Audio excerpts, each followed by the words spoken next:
শুভ সন্ধ্যা doctor Zakir এবং যারা উপস্থিত আছেন। আমার কোনো কিছু বলার আগে আমি কিন্তু বলতে চাই, আমি যা জিজ্ঞেস করছি তাতে কাউকে অসম্মান করা আমার লক্ষ্য নয়, এবং সবার কাছে আমি খুব তরুণ, তাই কিছু বেচিক বললে আমাকে ক্ষমা করবেন। আমার প্রশ্ন হচ্ছে, যতদূর আমি দেখেছি এবং জেনেছি, আমার চতুর্পাশে আমি দেখেছি ইসলাম প্রতিমা পূজায় বিশ্বাস করে না। তাই আমি জানতে চাই, প্রতিমা পূজায় বিশ্বাস না করার কারণ কি? এটা আমার প্রথম প্রশ্ন। ভাই প্রশ্ন করলেন যে তার বিশ্বাস মতে ইসলাম প্রতিমা পূজায় বিশ্বাস করে না। কেন ইসলাম প্রতিমা পূজায় বিশ্বাস করে না? যে কারণে ইসলাম প্রতিমা পূজায় বিশ্বাস করে না তা হচ্ছে এটা নিষিদ্ধ। কয়েকটা পারে এক, আপনি ঈশ্বরের প্রতিমা বানাতে পারেন না। ঈশ্বরের প্রতিমা বানালে আপনি ঈশ্বরকে অবমাননা করলেন। ধরেন আপনি প্রতিমা বানালেন এবং দরকার পড়ে গেল, প্রতিমাটা কি হলো, সেটা ভেঙে গেল। যদি প্রতিমা নিজেকে সাহায্য করতে না পারে, কিভাবে আপনাকে সাহায্য করতে পারবে? স্যার, কিন্তু এখানে আমার পয়েন্ট হচ্ছে, যদি ঈশ্বরের প্রতিমা থাকে সেটা আসলে ঈশ্বর না হতে পারে যিনি বিরাজমান, কিন্তু এটি আমাকে তার প্রতি উপাসনায় সহায়তা করে, প্রার্থনায় মনোযোগ বাড়িয়ে দেয়। যদি এটা সাহায্য করে আসল প্রার্থনায় মনোযোগ বাড়াতে, আপনার কি ধারণা এটা কি ঠিক? ভাই বলছেন যে সে প্রতিমা যদি ঈশ্বরের প্রতি মনোনিবেশে সহায়তা করে, সেটা কিন্তু আপনার জন্য ভালো না। কিন্তু ঈশ্বর তখন বলছেন আমার প্রতিমা বানিও না, তবুও কি আপনি বলবেন এটা স্রষ্টাকে মনোনিবেশে সাহায্য করে? এটা কি ঠিক না ভুল? যদি আপনি ঈশ্বরকে ভালোবাসেন তাহলে তাকে মান্য করবেন কিনা? যদি আপনি ঈশ্বরকে ভালোবাসেন তাকে মানতে হবে। ধরুন আপনি একটা কোম্পানিতে কাজ করেন এবং বস আপনাকে বলছেন যত সময় অফিসে আসেন, আপনাকে ঠিক 10টায় আসতে হবে। আপনি বলবেন না, আমি তো 11টায় আসি। রেস্টুরেন্ট বা 11টায় আসি, ঠিক না ভুল? যেটা ভুল। এবার ছিল বেশ 10টায়, কেউ 11টায়, কেউ 12টায়, না ভাই, তো আপনার আমি ভালো কাজ করতে পারি, কেউ লাগবে আমার, কেউ যতটার সময়। আপনি কি দাদা কোম্পানিটি ভালো চলবে? না, আমি আমার বসকে খুব ভালোবাসি।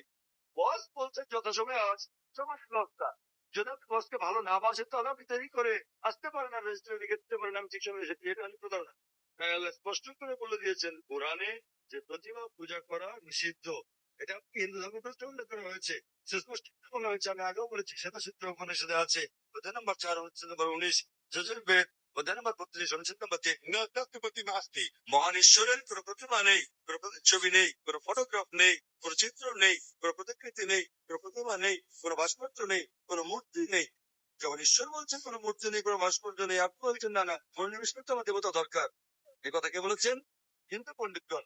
যখন আমি পণ্ডিতকে বলি যে এটা স্পষ্ট করে লেগেছে বেদে পূজা করা ভুল, তারা বলে না না, প্রথম দিকে যখন আমি প্রাথমিক ধাপে থাকি হিন্দু পর্যায়ে আমার প্রতিমা পূজা প্রয়োজন মনোযোগের জন্য, যখন আপনি উচ্চ স্তরে উচ্চ সচেতনতার স্তরে পৌঁছান তখন আপনার প্রতিভা দরকার নেই। তাই আমি হিন্দু পণ্ডিতদের বলি মুসলিম এই তো বলতে সচেতনতার উচ্চ স্তরে পৌঁছে গেছে। হ্যাঁ স্যার, স্যার, তবে যদি এটা আমাকে সাহায্য করে কোনোভাবে, তাহলে ঈশ্বর কেন বলবে এটা করে? কারণ আপনি ঈশ্বরকে হেয় করছেন। ধরুন আপনার বস বললেন 10টায় আসতে, হ্যাঁ এটা আমাকে সহায়তা করে, আমি যদি 11টায় আসি শান্ত অনুভব করি, তাহলে আপনার বস আপনাকে বলবেন যদি আপনার সহায়ক হয় তাহলে কোম্পানি থেকে বেরিয়ে যান, অন্য কোম্পানিতে যোগ দেন। সেখানে কেউ আসে 10টায়, কেউ 11টায়, কেউ 12টায় আসে। আপনি কর্মচারীকে বললেন 10টায় আসতে, ধরেন কর্মচারী বললাম দুপুর 12টায় আসবো, আমি শান্ত অনুভব করি, এটা আমাকে ভালো বস। আপনি কি পছন্দ করবেন? তো যদি আপনি বলেন আমার বস খুব ভালো, আমার বস খুব ভালো, আপনি প্রস্তুতি জপেন, আপনার জপমালা, আমার বস খুব ভালো। অন্য কর্মচারীরা বিকেলে আসে, 2টার দিকে আসে, আমার বস খুব ভালো, আমার বস খুব ভালো। বলবেন ভাই আপনি আমার প্রশংসা বন্ধ করেন, সময় মতো অফিসে এসে কাজটা করেন। তারপর ঈশ্বর আপনার স্রষ্টা, আপনার ধর্মগ্রন্থে আপনাকে বলছেন, হিন্দু ধর্মগ্রন্থে, খ্রিস্টান ধর্মগ্রন্থে, মুসলিম ধর্মগ্রন্থে প্রতিমা বানিও না। আপনি ঈশ্বরকে অবমাননা করছেন। এত ক্ষমতাবান ঈশ্বর, তার প্রতিমা বানাচ্ছেন। কে প্রতিমা বানাচ্ছে? কে বানাচ্ছে? মানুষ। তখন ঈশ্বর বলবেন আমি মানুষ জাতিকে বানিয়েছি, এখন মানুষই বানাচ্ছে আমাকে। কি বোকামি এটা! স্যার, কেন আপনি বলেন না যখন ঈশ্বর আপনাকে বলছে প্রতিমার প্রয়োজন নেই, প্রতিমা ছয় ঈশ্বরের প্রতি মনোনিবেশ করো? স্যার, আমরা এই শক্তি সৃষ্টি করছি না। আমরা যখন প্রতিমা গড়ি এবং আমি আমি ভাবি আমরা তাকে হেয় করছি না। যখন আমরা প্রতিমা বানাই কিন্তু কেবলই তার একটি আকৃতি বানানো, এবং আমার ধারণা এটা তারই অংশ বিশেষ। যদি এটা সেখানে হাতে উল্লেখ আছে। স্যার, আমি হিন্দু নই, আমি বেদে বিশ্বাস করি। তাহলে তুমি খ্রিস্টান? আমি জৈন। জৈন জৈনরা কি ঈশ্বরে বিশ্বাস করে? হ্যাঁ, তা করে। আপনি কি আপনাদের জৈন মতবাদ জানেন? কে আপনাদের ঈশ্বর বলেন আমাকে? স্যার, প্রভু মহাবীর। তিনি হলেন ত্রিতান্ত্রিক ঈশ্বর নন। আপনি জৈন মতবাদ জানেন না? স্যার, আমি নাও জানতে পারি। জৈন মতবাদ একটি নাস্তিকবাদী মতবাদ।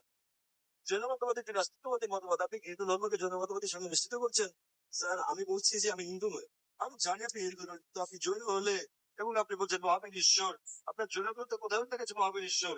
তিনি হচ্ছেন একটি ত্রিতাঙ্কা। স্যার, তিনি ঈশ্বর নন। তাই তবে আমরা তার উপাসনা করি এবং অন্য শক্তি তম করতে পারি, কিন্তু তিনি ঈশ্বর তো নন।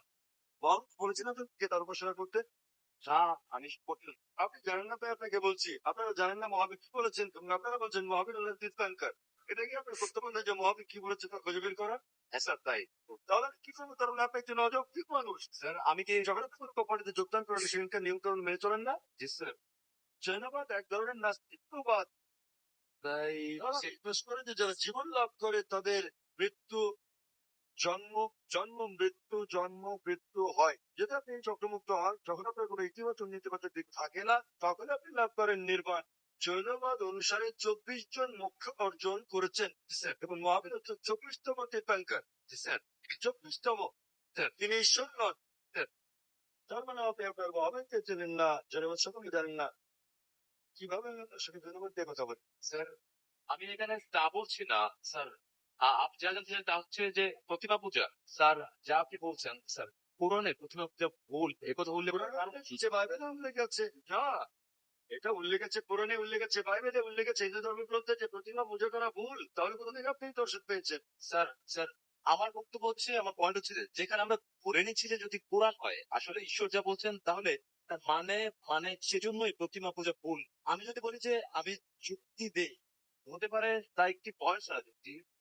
তবু যদি আমি বলি যে কোরআন ঈশ্বরের বাণী নয়, তাহলে কি আসল ব্যক্তি যে প্রতিমা পূজা বল? খুব ভালো, তাহলে আপনাকে বলতে হবে কোনটা ঈশ্বরের বাণী। যদি কোরআন ঈশ্বরের বাণী না হয়, তাহলে কোনটা ঈশ্বরের বাণী বলেন আমাকে। স্যার আমি জানি না, আমি জানি, আপনি আমাকে অনুসরণ করেন। যদি আপনি না জানেন তো শিক্ষককে জিজ্ঞেস করেন। একটা ছাত্র বলছে শিক্ষককে 2 × 2 = 4 করে, শিক্ষক বললেন কত বলছে আমি জানি না।